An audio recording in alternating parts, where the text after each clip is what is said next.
Hello everyone, welcome back. Myself Javed Khan, Faculty of Civil Engineering, ECC, Delhi Dwarka sector 1। हमारी RCC की video lecture series चल रही थी। Last class में हमने सिंगली रीइंफोर्स्ड रेक्टेंगुलर सेक्शन को कंप्लीट कर दिया था। उसके ऊपर हमने एक न्यूमेरिकल भी देखा था, उसके दो अलग अलग पार्ट में किया था हमने, ठीक है। जो लास्ट वाला जो न्यूमेरिकल था ना, जो सेकंड पार्ट मैंने किया था, जिसमें 8 नंबर ऑफ बार थे, 25 mm की डाटा थी, उसमें जो कैलकुलेशन थी, एक बार कैलकुलेशन आप अच्छे से कर लीजिएगा। उसमें एरिया ऑफ स्टील का जो कैलकुलेशन था, उसमें डाटा थोड़ा सा चेंज हो गया और एक्सयू जो लिमिट थी, एक्सयू लिमिट की वैल्यू को थोड़ा सा वहाँ पे कैलकुलेट कर लीजिएगा। एक्सयू लिमिट आपकी वैल्यू आएगी 492, ठीक है। वो कमेंट सेक्शन में आपका डिस्क्रिप्शन में मेंशन भी कर दूंगा उसको, ठीक है। आगे कंटिन्यू करते हैं। नेक्स्ट हमारा doubly reinforced rectangular section.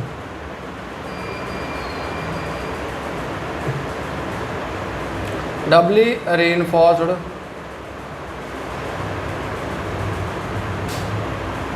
Rectangular section. First इसका इंट्रोडक्शन या डबली रीइंफोर्स्ड रेक्टेंगुलर सेक्शन क्या होती है, क्यों प्रोवाइड करते हैं, रीज़न क्या है, इसको क्यों पढ़ता हूँ मैं, ठीक है, वो समझते हैं। सबसे पहले नाम ही क्या बोल रहा है, डबली, यानी कि डबल, दोनों साइड में रीइंफोर्समेंट आपने प्रोवाइड कर दिया। If reinforcement is provided in both zone, tension side या tension zone and compression zone, that such section is known as doubly reinforced rectangular section. लिख देते हैं एक पॉइंट इसमें, if reinforcement is provided in tension zone या tension side and compression side,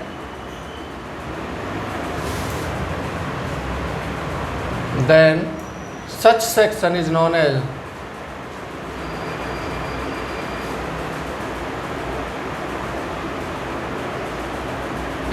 doubly reinforced rectangular section।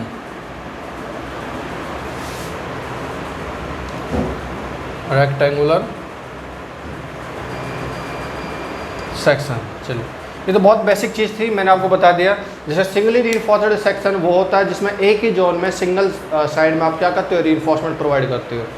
अगर आप doubly single आपका tension zone as well as compression zone में रीइंफोर्समेंट प्रोवाइड कर रहे हो, तो आपका कौन सा हो जाएगा, डबली रीइंफोर्स्ड रेक्टेंगुलर सेक्शन, ठीक है। क्वेश्चन ये आता है, सबसे इंपॉर्टेंट क्वेश्चन, डबली रीइंफोर्स्ड सेक्शन में क्यों प्रोवाइड करता हूँ, मुझे इसकी ज़रूरत क्या पड़ी। मैं अच्छा खासा सिंगल रीइंफोर्स्ड सेक्शन से डिजाइन कर रहा था, ऐसी क्या प्रॉब्लम थी सिंगल रीइंफोर्स्ड सेक्शन के अंदर जो डबली रीइंफोर्स्ड सेक्शन मेरे पास मतलब उसमें डिजाइनिंग में आया। देखो ध्यान से, doubly reinforced section is design for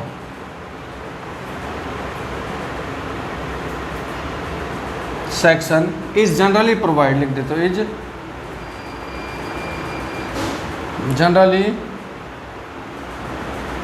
provided for two condition, for two condition. दो कंडीशन के केस में आपका क्या करते हो, डबली रीइंफोर्स्ड सेक्शन आप प्रोवाइड करते हो, या फॉर टू रीजन, दो रीजन की वजह से, ठीक है। रीजन लिख सकते हो कंडीशन की जगह, फॉर कंडीशन का अब्लिक में कर देता हूँ रीजन। पहला क्या है, अगर आपका सेक्शन साइज, बीम का साइज आपका cross section B to D आपका क्या कर दिया, रिस्ट्रिक्टेड कर दिया हो, उस केस में आपको डबली रीइंफोर्स्ड सेक्शन क्या करना पड़ेगा, डिजाइन करना पड़ेगा। मतलब क्या समझेंगे, पहले मैं लिख लेता हूँ, if section of beam is restricted, यानी कि बी एंड डी आपके क्या कर दी गई, रिस्ट्रिक्टेड कर दी गई या लिमिटेड कर दी गई, इससे ज़्यादा आपको प्रोवाइड ही नहीं करना, उस सेक्शन में, उस कंडीशन में भी आप जाते हो डबली रीइंफोर्स्ड सेक्शन साइड, ठीक है। क्या होता है बताऊंगा इसको। हाँ, अगर दोनों दे रखे ऑप्शन में हमेशा डी को पहले प्रेफरेंस रखते हैं, हम डी को इंपॉर्टेंट देते हैं। If applied bending moment is more than limiting moment of resistance, sorry, limiting moment of resistance मतलब क्या, देखो ध्यान से, अगर बेंडिंग मोमेंट आपका मोर देन हो जाए किससे, M U limiting moment of resistance से, ठीक है। ये दो कंडीशन दो रीजन की वजह से आप प्रोवाइड करते हैं डबली रीइंफोर्स्ड सेक्शन। फॉर एग्जाम्पल पहले वाली पाता हूँ मैं, अगर आपके पास सेक्शन क्या कर इतना दे दिया, BOD दे दिया, आपने फिक्स कर दी, ये किसी भी रीजन की वजह से आप फिक्स कर सकते हो सकता है आपके पास वहाँ पे आपका एस्थेटिकल पॉइंट ऑफ व्यू या आर्किटेक्चरल पॉइंट ऑफ व्यू या डिजाइन कंडीशन, साइट रिक्वायरमेंट, किसी भी कारण की वजह से आप बीम की डेप्थ एक फिक्स कर दी, इससे ज़्यादा आप डेप्थ प्रोवाइड ही नहीं कर सकते हो। इससे ज़्यादा क्या कर दिया आपने, डेप्थ प्रोवाइड नहीं किया।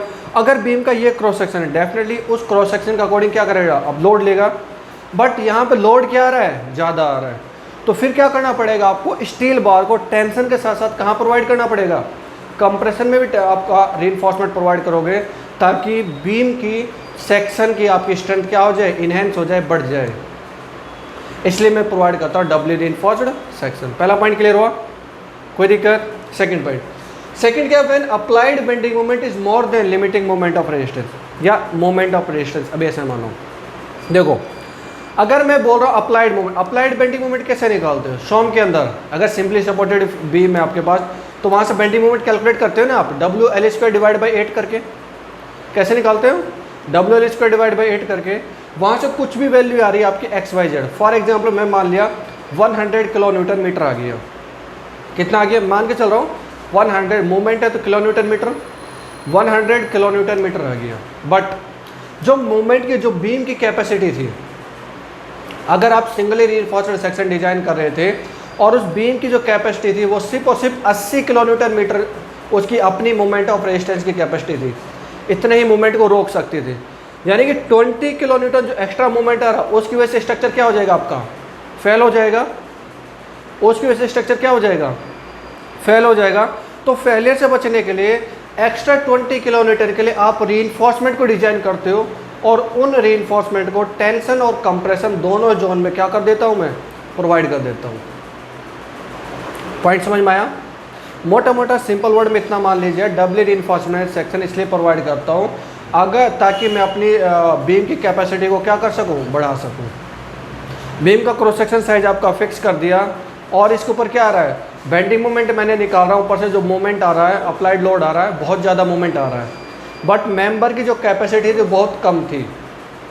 उस मेंबर की, उस सेक्शन की, उस बीम की कैपेसिटी को बढ़ाने के लिए मैं रीइंफोर्समेंट को टेंशन और कंप्रेशन प्रोवाइड कर देता हूँ।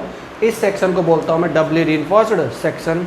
आपको पता है स्टील की टेंसाइल स्ट्रेंथ बहुत अच्छी होती है और स्टील की कंप्रेसिव स्ट्रेंथ भी अच्छी होती है। क्लियर हो पॉइंट, कोई दिक्कत नहीं। पता चला आपको पास क्यों डिजाइन करता हूँ। इंपॉर्टेंट ऑब्जेक्टिव क्वेश्चन हो, SSC JEE के लिए ये इंपॉर्टेंट है, बट जितने भी PSUs आप हायर एग्जाम के साइड जाओगे उनके लिए ये पॉइंट इंपॉर्टेंट होता है। इसलिए कि ये भी होता है जब आप ES का जो मेंस का एग्जाम दोगे ना, तो मेंस के अंदर कभी भी मेंशन नहीं करोगे आपका सेक्शन सिंगली रीइंफोर्स्ड सेक्शन है या आपकी बीम डबली रीइंफोर्स्ड सेक्शन है। तो पहले आपको चेक करना पड़ता है इस क्राइटेरिया के अकॉर्डिंग। पहले वो बता देगा मेरा बीम इतनी स्पेन है, उसके ऊपर यूडियल लोड है सारा, सिंपली सपोर्टेड है, आपने फॉर्मूला लगा के निकालना WL² डिवाइड बाई 8। फिर आपने limiting moment of resistance calculate करना है। Limiting moment of resistance calculate करने के बाद आपको देखना, अच्छा सेक्शन की वैल्यू अगर लेस देन इक्वल टू होता है तो सिंगली रीइंफोर्स्ड सेक्शन हो जाएगा, बट अगर मोर देन आ गया तो आपका कौन सा होगा, आपको डिजाइन करना पड़ेगा डबली रीइंफोर्स्ड सेक्शन। ठीक है, वो आगे हायर जब आप एग्जाम में आगे जाओगे ES में PSU में तो यूज होता है, बट बेसिकली JEE के लिए आपको दोनों कंडीशन का पता होना चाहिए। अच्छा, ऐसे दो कंडीशन होती है जिनकी वजह से मैं क्या कैलकुलेट करता हूँ, डबली रीइंफोर्स्ड सेक्शन। चलिए, यहाँ एक टर्म आया लिमिटिंग मोमेंट ऑफ रेजिस्टेंस, इसको थोड़ा सा देख लेते हैं। लिमिटिंग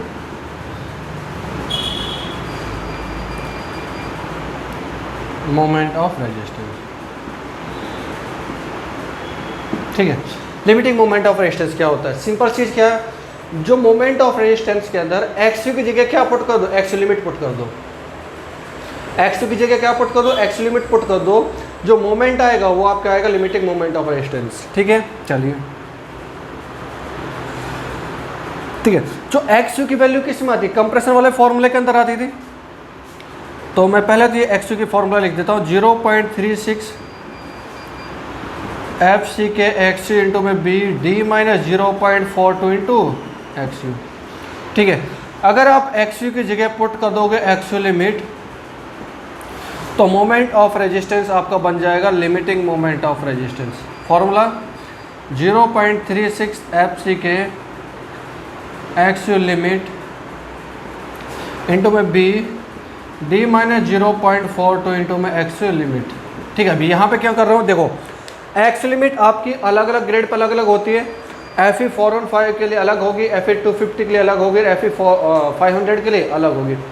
उन वैल्यू को जब यहाँ पे पुट करोगे ना, एक डाटा निकल के आएगा, इसको सोल्व करके मैं डायरेक्ट वैल्यू लिखता हूँ, ताकि आगे आपको जब एग्जाम आगे जब मैं सोल्व करूँगा तो आपको एक ही वैल्यू याद रखनी है। 148 एफ सी क्या जाएगा बी डी स्क्वेयर, किस केस में, एफ ई 250 के लिए। 0.138 एफ सी के बी डी स्क्वेयर किसके लिए आ जाएगा सोल्व करने के बाद, एफ ई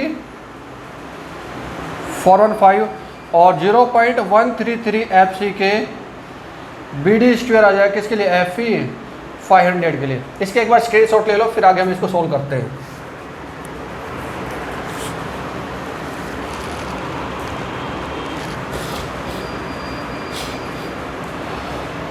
ठीक है, आगे देखिए ध्यान से, अब आगे आते हैं हम एनालिसिस में। 3 डाटा 3 वैल्यू आपको डायरेक्टली याद रखनी है, आगे जब लिमिटिंग की बात होगी तो आपको हम इनको यूज करेंगे। चलिए नाउ आते हैं हम analysis of single doubly reinforced section. तो मैं इसको इरेज कर देता हूँ क्योंकि उसके लिए मुझे काफ़ी स्पेस की ज़रूरत पड़ेगी।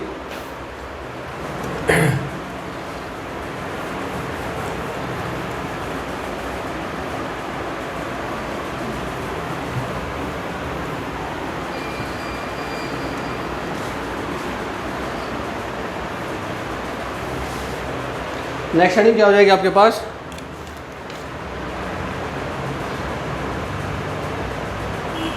Analysis of doubly reinforced section.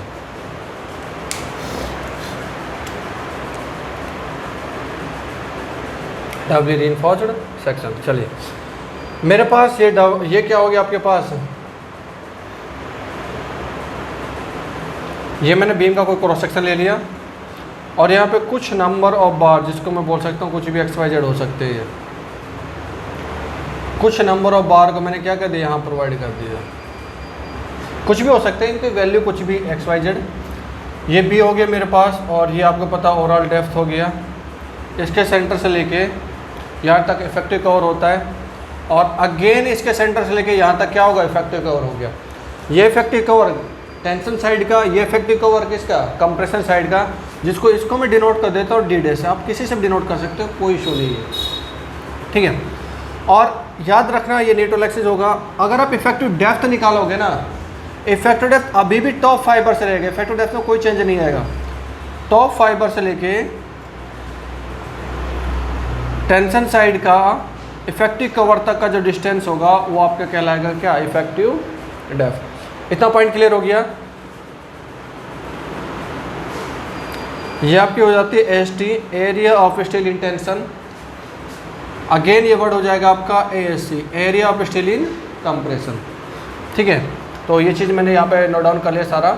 ठीक है, वैल्यू लिख देता हूँ मैं यहाँ पे, पहले मेंशन कर देता हूँ। बी आपको पता है width of the section, effective depth small D आपको पता है इफेक्टिव डेप्थ, कैपिटल डी आपको पता है ओवरऑल डेप्थ, और एस टी आपको पता है एरिया ऑफ स्टील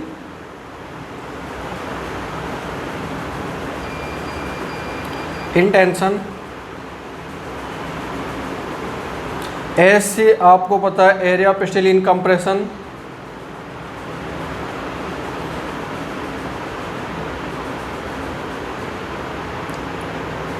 यस। इसके बाद और क्या था आपका, डी डैश इफेक्टिव कवर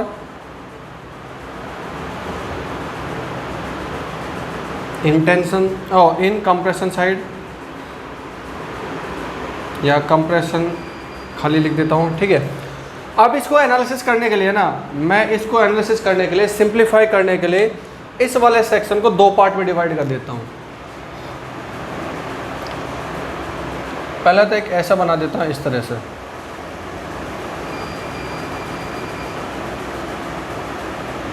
ठीक है, एक पार्ट तो ये बना दिया, और दूसरा पार्ट मैं यहाँ पे बना देता हूँ ये वाला। साइज सेम है, साइज में कोई चेंजेस नहीं है।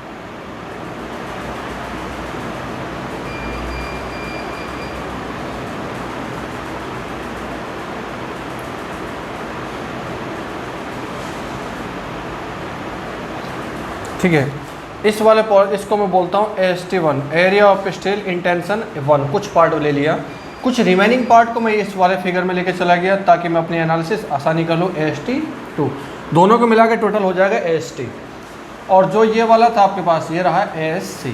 ठीक है, दोनों को जब आप मिलाओगे इधर देखो ध्यान से, जब दोनों फिगर को ऐड करोगे आपको यही फिगर बन जाएगी क्या?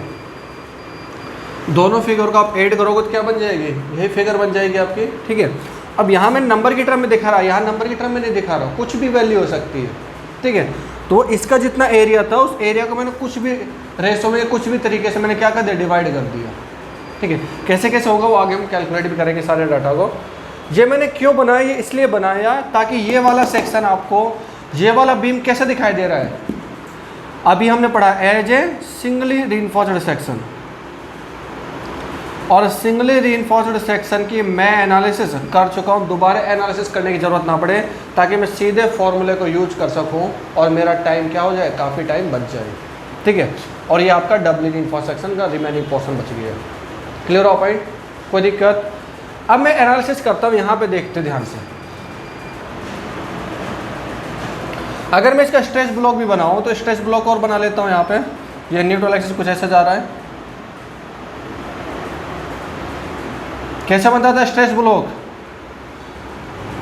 सिंगल रीइंफोर्स्ड सेक्शन कैसे बनता? ऐसे बनता था, यहाँ पे टेंशन होता था, यहाँ पे कुछ पार्ट होता था, फिर उसके बाद क्या होता है, ऐसा पैराबोलिक आता था, ऐसे बनता था, और यहाँ पे एक वैल्यू होती थी जिसको आपके पास ऊपर से 0.42 XU होती थी, जिसमें पॉइंट ऑफ एप्लीकेशन आता था कंप्रेशन साइड का, और ये कौन सा साइड हो गया, टेंशन साइड का हो गया। इन दोनों के बीच का डिस्टेंस जो होता था उसको आप बोलते थे लीवर आर्म, ऐसे कुछ बोलते थे। ऐसे अगर इसका डायग्राम बनाओगे तो इसका डायग्राम कैसे बनेगा आपका? इसका ऐसे बनेगा, इसका सीजी, क्योंकि यहाँ पे कंक्रीट नहीं है। कंक्रीट तो मैंने सारी इस वाले से फिगर के अंदर ले ली, इसमें कंक्रीट नहीं रखा हूँ, इसमें सिर्फ और सिर्फ मैं क्या रखा हूँ, स्टील बार को रखा हूँ। तो स्टील का सीजी यहाँ पे लाई कर रहा है। मुझे कोई बता सकता है कि स्टील का सीजी कहाँ पे लाई कर रहा होगा? यस, डी डैश पे। डी डैश के सीजी, वही तो सीजी है यहाँ पे। तो टॉप से ये डिस्टेंस कितना होगा आपका, ऊपर वाला डी डैश होगा, और ये आपके पास, इसको FSC बोलूँगा मैं, बताऊँगा अभी FSC क्या आगे जाके। ठीक है, आई होप कि यहाँ तक सभी को ये क्लियर हो गया होगा। हाँ, इसमें FSC में यहाँ पे मेंशन कर देता हूँ, इस वाले का कुछ ना कुछ स्ट्रेस रहेगा ना इस वाले का, तो FSC इसको बोलता हूँ मैं, stress of steel in compression.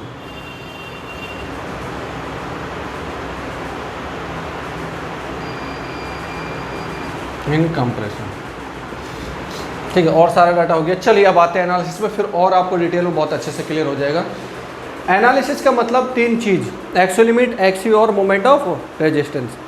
सबसे पहले क्या कैलकुलेट करेंगे हम? XU limit.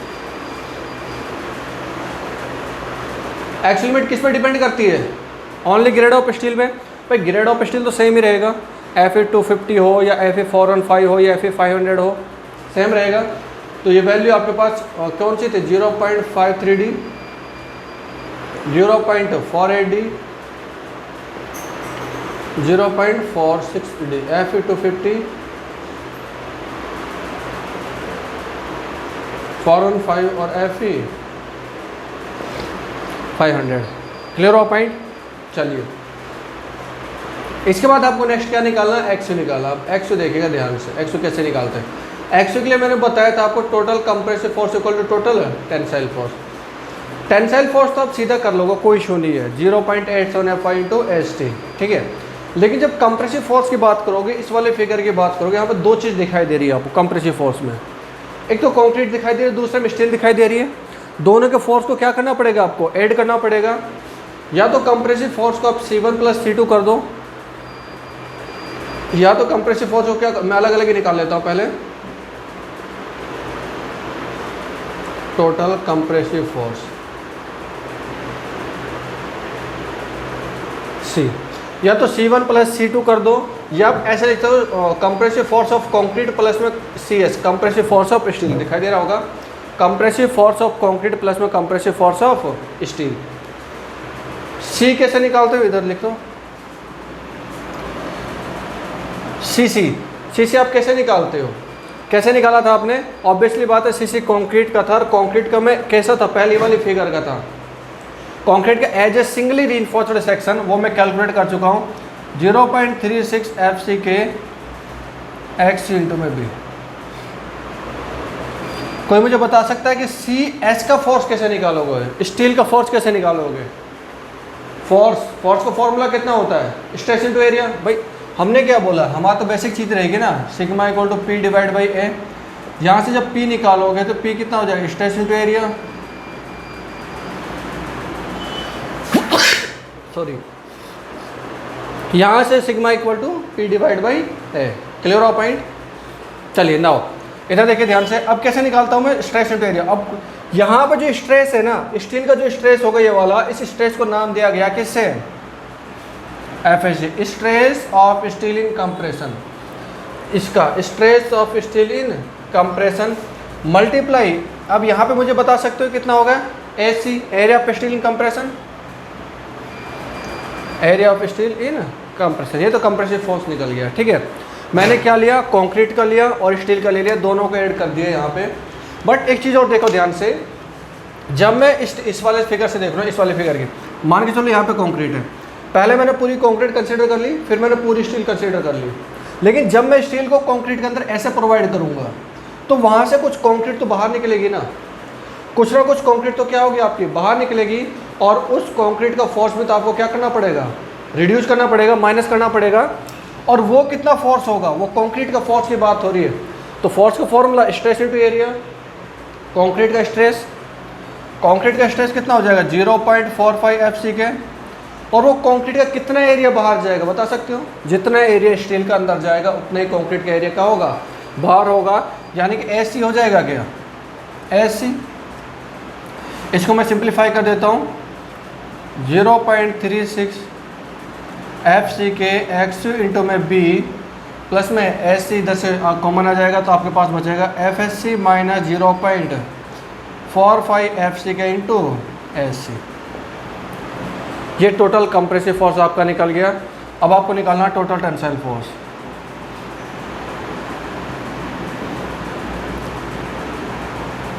ठीक, टेंसाइल फोर्स वही स्ट्रेस इंटू एरिया सेम रहेगा आपका 0.87 FY इंटू ST, इसमें चेंजेस नहीं आएगा।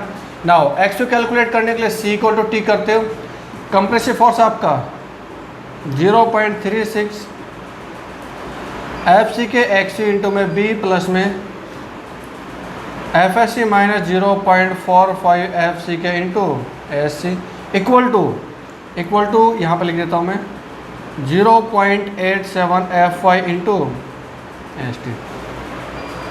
जब यहाँ से आपको एक्सओ निकालना, आप निकाल लोगे खुद से, एक्सओ आपको कैलकुलेट करना है तो ये आपकी वैल्यू इस साइड माइनस चली जाएगी, फिर डिवाइड बाई ये वाली वैल्यू हो जाएगी। चल लिख ही देता हूँ मैं, X O equal to 87 FY into में ST, ठीक है, minus FSC 0.45 FCK into SC divide by 0.36 FCK into X into B, sorry X तो मुझे निकालना इंटू बी। क्लियर हो पॉइंट, एक्स निकल गया। यहाँ तक देखिएगा ध्यान से, मैंने क्या निकाल लिया आपका एक्स लिमिट निकाल लिया मैंने, एक्स की वैल्यू कैलकुलेट कर ली। नाउ मुझे क्या निकालना, मोमेंट ऑफ रेजिस्टेंस निकालना है। और मोमेंट ऑफ रेजिस्टेंस मैं यहीं से कैलकुलेट कर लेता हूँ, इधर थोड़ा सा जगह लगे ताकि सारी चीज़ें मेरी एक साथ आ जाए, जिसको आप लिमिटिंग मोमेंट ऑफ रेजिस्टेंस बोलते हैं, ठीक है। Limiting moment of resistance calculate करूँगा तो इक्वल टू यहीं पे लेता हूँ M1 प्लस में M2, दो अलग अलग फिगर होगी, दोनों को एक साथ ऐड कर दूंगा मैं यहाँ पे। पहली वाली फिगर का मूवमेंट जैसे आपने कैलकुलेट किया था as a singly reinforced section में, कैसे निकाला था? 0.36 x इंटू में b d minus 0.42 into X. Movement कैसे निकाला था? मूवमेंट का फॉर्मूला मैंने बताया, फोर्स इंटू परपेंडिकुलर डिस्टेंस। ये यहाँ से यहाँ तक फोर्स था, ये क्या आपका परपेंडिकुलर डिस्टेंस यानी कि लीवर आर्म, यही था क्या? और यही कैलकुलेट किया था लास्ट वीडियोज में। प्लस में m2, इसका मूवमेंट भी कैलकुलेट करना है मुझे, इस वाली फिगर का मूवमेंट। और कंप्रेशन की बात हो रही थी, कंप्रेशन का इसका फोर्स कितना है बता सकते हो मुझे? यस, इसका फोर्स कितना है? ये वाला जो फोर्स है ये इसी का तो फोर्स है, यानी कि F S C minus 0.45 F C K force stationery area force हो गया। परपेंडिकुलर डिस्टेंस बता सकते हो इसका, इस फिगर का? सॉरी, ये कितना हो जाएगा? d minus D dash. Perpendicular distance हो जाएगा आपका d माइनस डी डैश। तो इससे आप कैलकुलेट करोगे मोमेंट ऑफ रेजिस्टेंस। ठीक है, अगर मैं बात करूं किसकी, टेंशन साइड की बात करूं, तो टेंशन साइड से जब मोमेंट आप कैलकुलेट करोगे तो वो फॉर्मूला हो जाएगा आपका m1 m2 हो जाएगा 0.87 fy इंटू में ast1 d minus 0.42 into ast2 plus में 0.87 fy इंटू में ast2। तो यहाँ पे d माइनस वाई डैश कर देता हूँ। और ये बेसिकली इसको निकालना थोड़ा सा डिफिकल्ट हो जाता है, ast1 निकालना होगा आपको, ast2 निकालना होगा, इसलिए मैं इसको नॉट यूज करता हूँ, यूज। और st1 और st2 जब आपके पास पता है पूरा st, तो इसको मैं एक और फॉर्मूले में डिवाइड कर सकता हूँ, लिख सकता हूँ। वैसे टेंशन साइड का फॉर्मूले को आप यूज नहीं करोगे, चाहे आपका अंडर रीइंफोर्स्ड सेक्शन हो या ओवर रीइंफोर्स्ड सेक्शन हो, आप हमेशा यूज करोगे डबली रीइंफोर्स्ड सेक्शन के लिए कंप्रेशन साइड से, नॉट प्रिफर्ड या नॉट यूज। ठीक है, ओनली आप डिज़ाइन करोगे, एनालिसिस करोगे या मूवमेंट कैलकुलेट करोगे फ्रॉम कंप्रेशन साइड। क्लियर हो पॉइंट? कोई दिक्कत? सेम ऐसे ही था जैसे हमने अभी लास्ट क्लास में पढ़ा था, जो हमने सिंगली रीइंफोर्स्ड सेक्शन फिनिश किया था। बस एक नई चीज़ आई, बाकी चीज़ सब गिवन थी, एक ही चीज़ इसमें एक्स्ट्रा थी, नहीं थी, वो क्या थी? आपकी FSC। क्या वैल्यू थी आपकी? FSC। अभी हम FSC को अभी बताता हूँ कि FSC क्या होती है, ये वैल्यू कहाँ से निकलती है। बेसिकली गेट और ES के लिए क्या होता है, हिट एंड ट्रायल मेथड्स होते हैं, जिसके थ्रू मैं क्या करता हूँ, FSC को कैलकुलेट करता हूँ। इन जनरल SSJ में क्या होता है, तो टेबल मिल जाएगी FSC के लिए, या वो वैल्यू क्या कर देगा, गिवन दे देगा। तो नेक्स्ट स्लाइड में मैं यही लेता हूँ।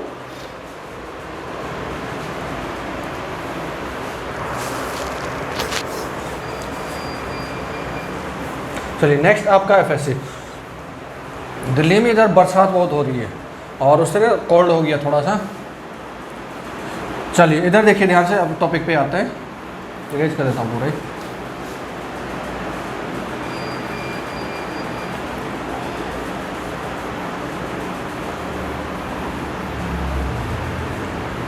नाउ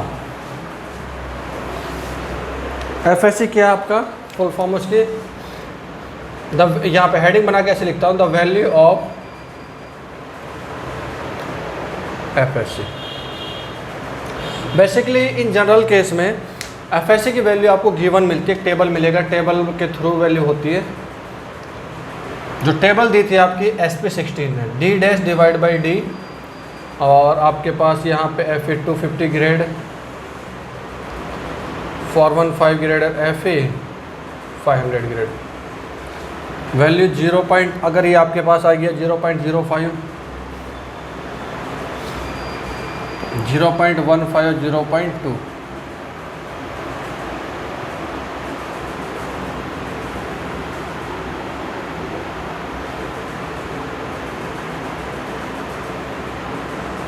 ठीक है। ये कुछ ऐसी टेबल आपको क्वेश्चन में गिवन मिल जाएगी।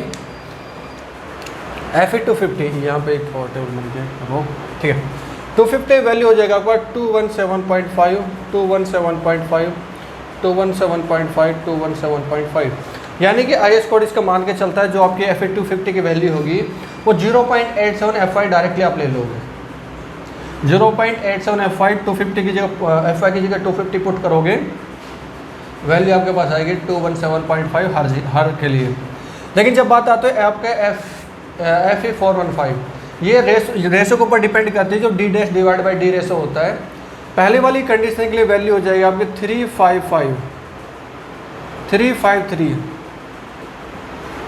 329, ठीक है। इसके लिए वैल्यू हो जाएगा आपके पास 424, 412, 395 और 370, ठीक है। लास्ट वाले एक बार मैं क्रॉस चेक कर लेता हूँ।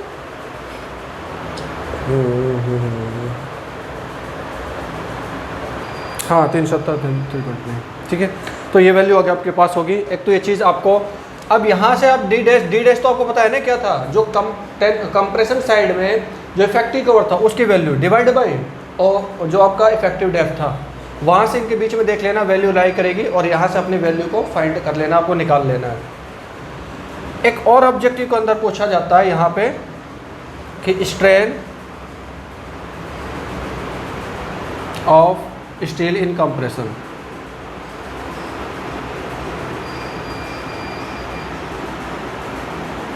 ठीक है, जिसको मैं एप्सिलॉन SC से डिनोट करता हूँ। होता क्या देखो, जब मैं डबली रीइंफोर्स सेक्शन बना देता हूँ दोबारा से, ठीक है, छोटा सा बना रहा हूँ ताकि आप समझ जाओ, और यहाँ पे कुछ नंबर और 12 आपने प्रोवाइड कर दिए, ठीक। मुझे पता है स्ट्रेन डायग्राम मेरा कैसा बनता है,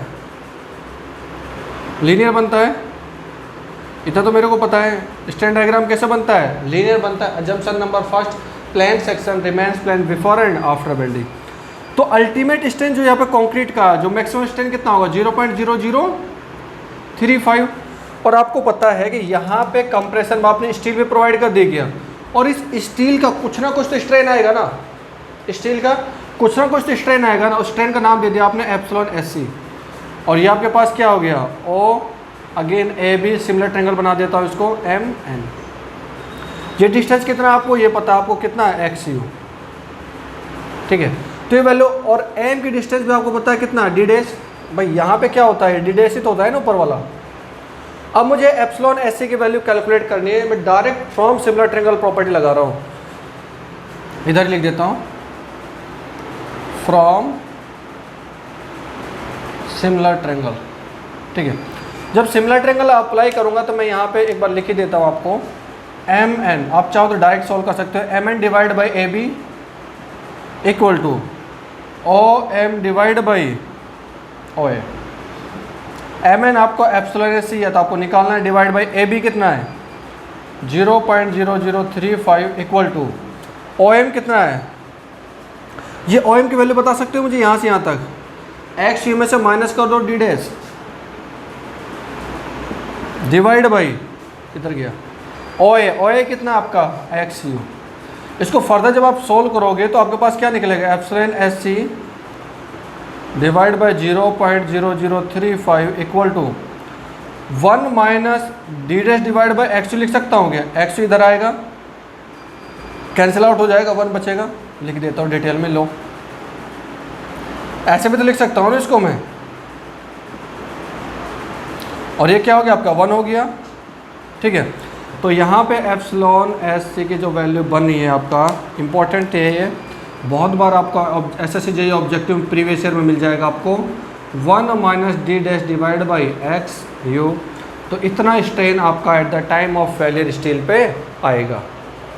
क्लियर हो पॉइंट, वो भी हमने क्या कर लिया यहाँ पे कैलकुलेट कर लिया, कोई दिक्कत ना। इंपॉर्टेंट जो भी पॉइंट्स हैं हमारे SSC JEE से रिलेटेड और इम्पॉर्टेंट जो भी डाटा था हमने डिस्कस कर लिया। एक क्वेश्चन इसमें सोल्व करते हैं और उस क्वेश्चन के बाद फिर जो भी चीज़ें हम उसके हिसाब से कैलकुलेट कर लेते हैं। ना मेरा जो क्वेश्चन हो जाएगा इसमें, क्वेश्चन लिख लेते हैं, क्वेश्चन लिखिएगा। एक मेरे पास एक क्वेश्चन है, हाँ, ए डबली reinforced beam having cross section 250 by 500 mm is reinforced with having cross section 250 by 500 mm। Question का मैं गिवन डाटा यहाँ पे लिख देता हूँ, एग्जाम्पल गिवन डाटा। क्या है क्रॉस सेक्शन 230 लिखिएगा, 230 by 500 mm is reinforced with 2 bar of 25 mm dia in tension zone. कहाँ की बात हो रही है? टेंशन की बात हो रही है। And 2 bar of 16 mm dia, 16 mm dia in compression zone. ये आपकी कहाँ की बात हो रही है? कंप्रेशन की बात हो रही है। Compression zone. Calculate moment of resistance, आपसे मोमेंट ऑफ रेजिस्टेंस क्या करवा लिया? कैलकुलेट करवा लिया of a beam section such that effective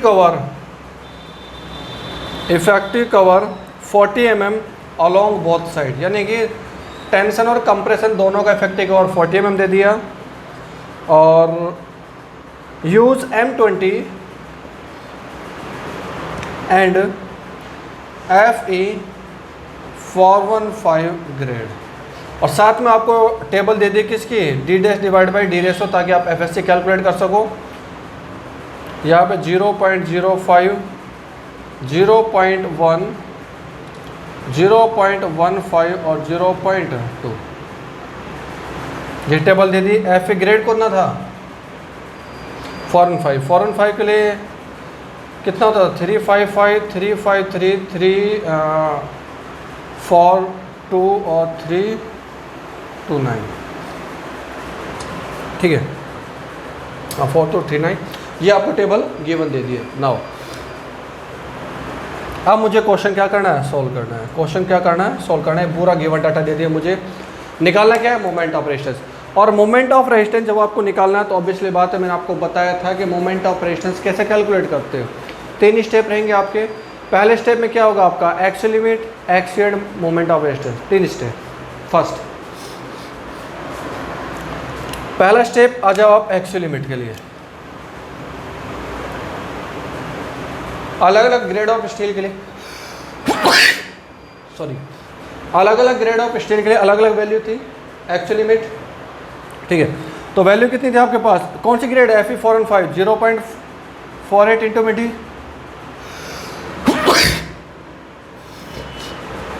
sorry. तो यहाँ पे डी निकालोगे आप, कितना होगा? 500 माइनस कितना इफेक्टिव और कितना 40, तो कितना आ जाएगा आपके पास? 460 mm। पुट कर लीजिएगा, एक्सियल लिमिट पे वैल्यू पुट कर लेना 0.48 इंटू में 460 mm। तो वैल्यू कैलकुलेट कर लेते हैं। कैलकुलेशन एक बार खुद से कर लीजिएगा। 480 मल्टीप्लाई 460 mm, तो 220.8, 220.8 mm। चलिए, सॉरी, इधर बरसात बहुत ज़्यादा हो रही है और उसकी वजह से थोड़ी सी प्रॉब्लम हो रही है, तो इसके लिए मैं माफ़ी चाहता हूँ। बट अपना कंटेंट पे फोकस करेंगे, कंटेंट अपना पूरा रहेगा, उसमें कोई कंप्रोमाइज़ नहीं। चलिए, एक्सयू लिमिट के बाद सेकंड क्या निकालते हैं आप? एक्सयू निकालते थे।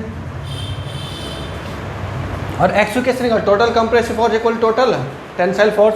और इसका जो एक्सयू का फॉर्मूला मैं गिवन अभी निकाला था, ड्राई किया था, और वहाँ से मैं डायरेक्ट डाटा लिख रहा हूँ 0.87 FY इंटू AST, ठीक है। और इंटू AST जब करोगे तो यहाँ पे FSC की वैल्यू यूज होगी, FSC minus 0 minus 45 FCK into ASC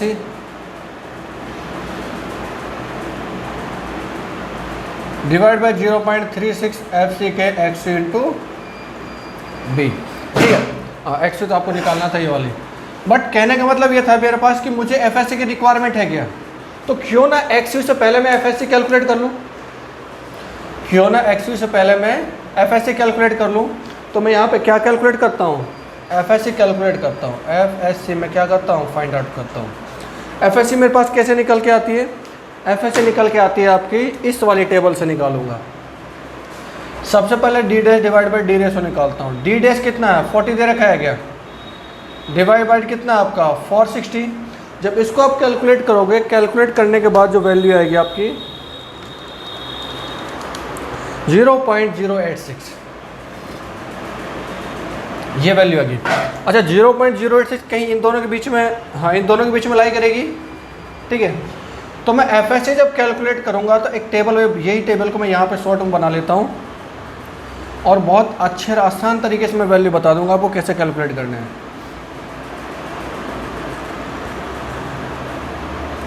इधर आपके पास 0.05 हो जाएगा, इधर आपके पास 0.1 हो जाएगा और इधर आपके पास 0.086 हो जाएगा। यहाँ पे 0.05 पे 355 था और ये आपका 353 था। देखो ध्यान से, यही वैल्यू FSC की वैल्यू कैलकुलेट करनी है, ये वाली नाम आप दे देना, ये D डिवाइड बाई D और ये FSC वैल्यू, ठीक है। टेबल देखो ध्यान से कैसे इंटरपोलेशन करते हैं, बहुत आसान तरीके से समझाऊंगा, बहुत ईजी है। अच्छे से एक बार फोकस करना। इंटरपोलेशन बहुत सारे मेथड से किया जाता है और बहुत सारे बच्चे कंफ्यूज होते हैं इस चीज़ को लेके, बहुत सारे बच्चे कंफ्यूज होते हैं। देखो सबसे पहले इन दोनों में से which ever is minimum, which ever is minimum कौन सा है, ये वाला है, लिख लो यहाँ पे 353। मिनिमम से तो वैल्यू ज़्यादा आएगी, साइन किसका आएगा, प्लस का आएगा। पहला पॉइंट समझ में आया।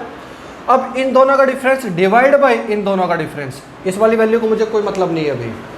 इन दोनों का डिफरेंस डिवाइड बाई इन दोनों का डिफरेंस, डिफरेंस में आप कैसे भी लिख सकते हो 355 माइनस 353 डिवाइड बाई 0.1 माइनस 0.05, ये आ गया डिफरेंस।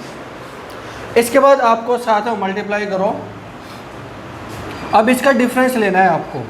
क्वेश्चन ये आएगा कि इसका डिफरेंस किसके साथ ले, ऊपर वाले के साथ ले, नीचे वाले के साथ ले। तो याद रखना जो डाटा आपने पहले लिया है ना, उसके सामने जो भी वैल्यू है, इसके सामने की जो वैल्यू लिए, इसके सामने जो वैल्यू है, अब इन दोनों का डिफरेंस, और इन दोनों का डिफरेंस कितना हो जाएगा 0.1 माइनस 0.086। तो वैल्यू कैलकुलेट कर लेना। FSC की वैल्यू कुछ समथिंग आ जाएगी आपके पास 353.54 न्यूटन पर एम स्क्वायर। अब इसको मैं क्रॉस चेक कर लेता हूँ। ये वैल्यू आप कैलकुलेट कर लीजिएगा, बहुत आसान है आपका, इजी आसानी से आप कैलकुलेट कर सकते हो। 56 न्यूटन पर एम स्क्वायर, ठीक है। तो कैलकुलेट कर लेना। नाउ FSC निकल गया, तब आप क्या निकाल सकते हो, एक्स कैलकुलेट कर सकते हो। 0.87 FY into ST minus FSC 0.45 into में SC डिवाइड बाई 0.36 FC के इंटू में B, ठीक है। अब ST आपको पता है, ST डायरेक्ट वैल्यू डाटा यहाँ पे लिख रहा हूँ। FE कितना, FI की वैल्यू 415, ST की वैल्यू कितनी है, टेंशन में कितने हैं, 2 बार है, 2 इंटू पाई बाई 4 इंटू 25 का स्क्वायर। आप चाहो तो पहले अलग से कैलकुलेट कर सकते हो, डायरेक्ट पुट कर दो, मैं यहीं पे कैलकुलेट कर रहा हूँ। FSC अभी निकाला था 353.56, FC के 20, SC कितना दे रखा है आपको 2 इंटू में 16 mm के, 2 इंटू पाई बाई 4 16 का स्क्वायर, FC का 20 दे रखा है, B आपको 400 दे रखा है। सॉल्व करो XC की वैल्यू, तो मैं यहाँ पे वैल्यू पुट कर देता हूँ, आप कैलकुलेट कर लेना, जो भी वैल्यू आएगी क्रॉस चेक कर लेना उसको। कैलकुलेट करने के बाद जो XC की वैल्यू आ रही है आपकी, किधर गया, XC की वैल्यू आएगी आपके पास 130.38। एक बार आप क्रॉस चेक कर लेना इसको, 0.38 mm, ठीक है। ये आपके पास किसकी वैल्यू निकल गई, XC की। तो फिर आपको चेक करना है कि सेक्शन आपका अंडर रीइंफोर्स्ड सेक्शन है या ओवर रीइंफोर्स्ड सेक्शन है। XU is less, XU। अब देखो ध्यान से, XU लिमिट कितना है था 220, तो ऑब्वियसली बात है कम है तो लेस देन हो जाएगा XU लिमिट से। सेक्शन कौन सा आएगा आपके पास, under reinforced section. Under reinforced section हो या ओवर इन्फोर्स्ड सेक्शन हो, मोमेंट तो आपको हमेशा कैलकुलेट करना है किससे, कंप्रेशन से। बस ये लाइन लिख के दिखानी है कि मेरा सेक्शन अंडर है। Moment of resistance are calculate from compression side. Formula 0.36 FC K XU into में बी, यानी कि पहले वाला तो क्या रहेगा आपका, as a single enforced section वाला फॉर्मूला D माइनस 0.42 XU, ठीक है।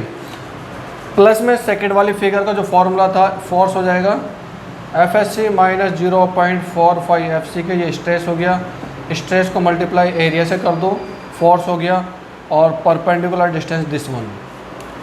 सारा डाटा आपको दे रखा है। FCK की वैल्यू कितनी दे रखी है 20, XU कितना निकला 130.38, B कितना था आपके पास 400, D कितना था आपके पास 5, हाँ नहीं D कितना था 460,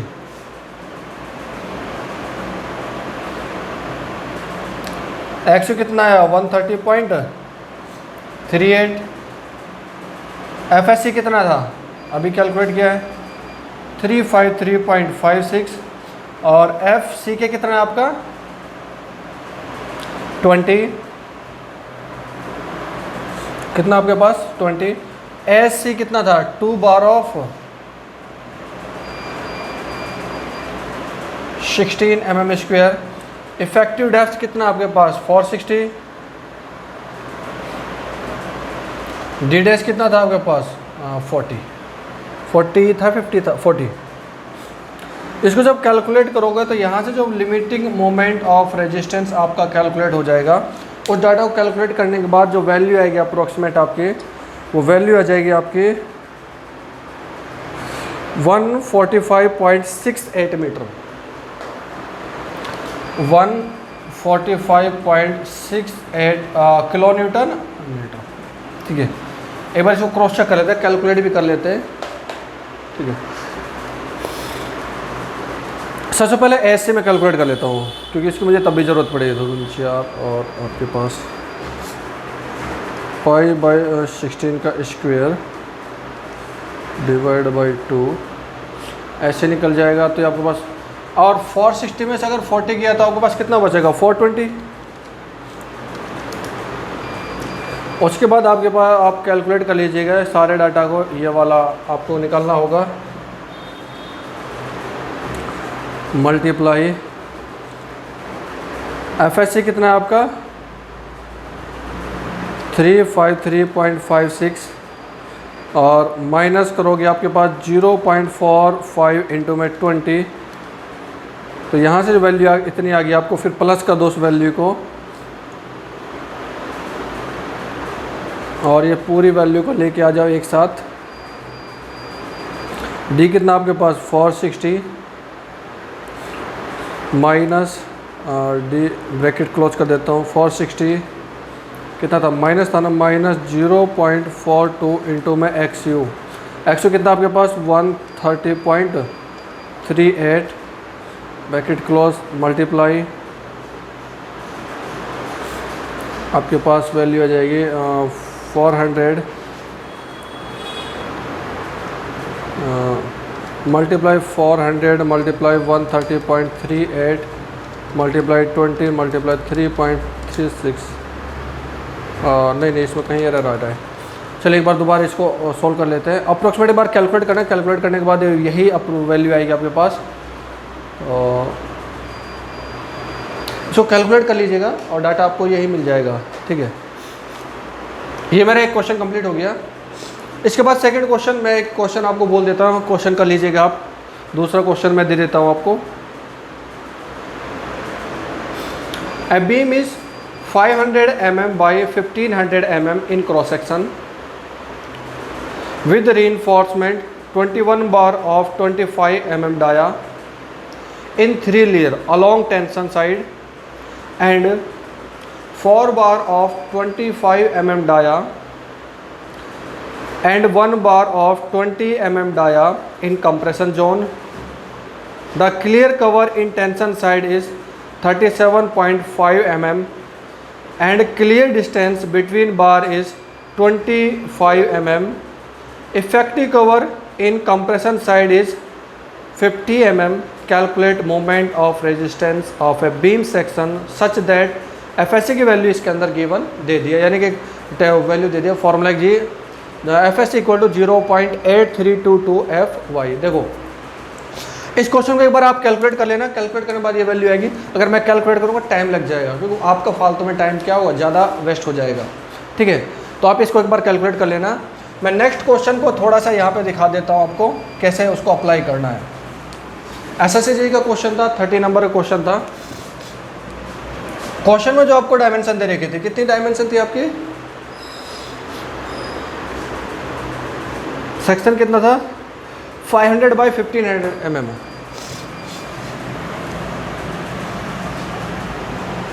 500 बाई 1500 mm इस तरह को बन जाएगा आपका। ठीक है, और 21 बार है 3 लेयर में, यानी कि साथ साथ होगी।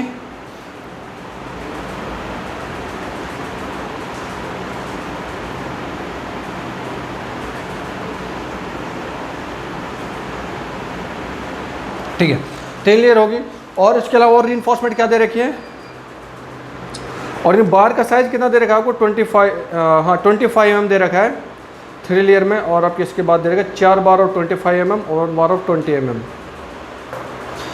अगेन आपको दे दिया 4 बार है आपके, यानी टोटल 5 बार है ऊपर।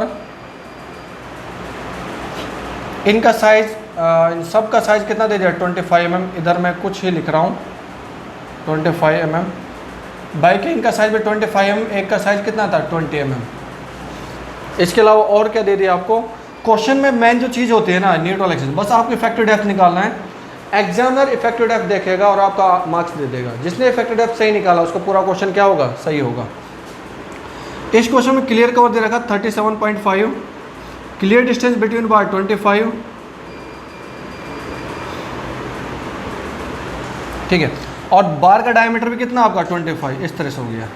ठीक है, नाउ मुझे इस क्वेश्चन के अंदर क्या निकालना होगा, इफेक्टिव कवर निकालना। और मैंने बोला इफेक्टिव कवर कहाँ होता है, सीजी अप्लाई करता है।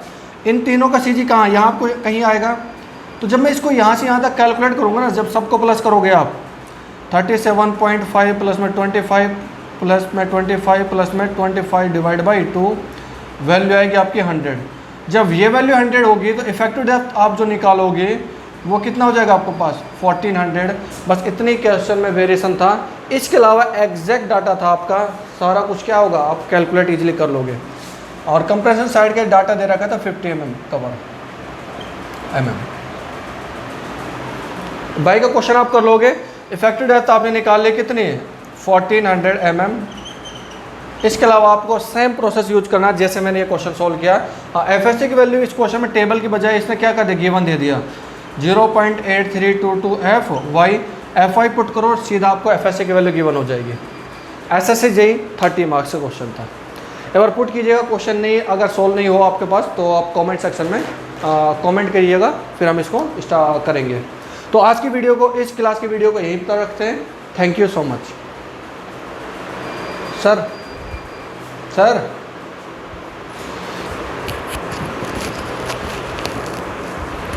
इसको पॉज कर दो। हाँ नहीं, इसको हटा दो, ये तो कंप्लीट टॉपिक हो गया। फिर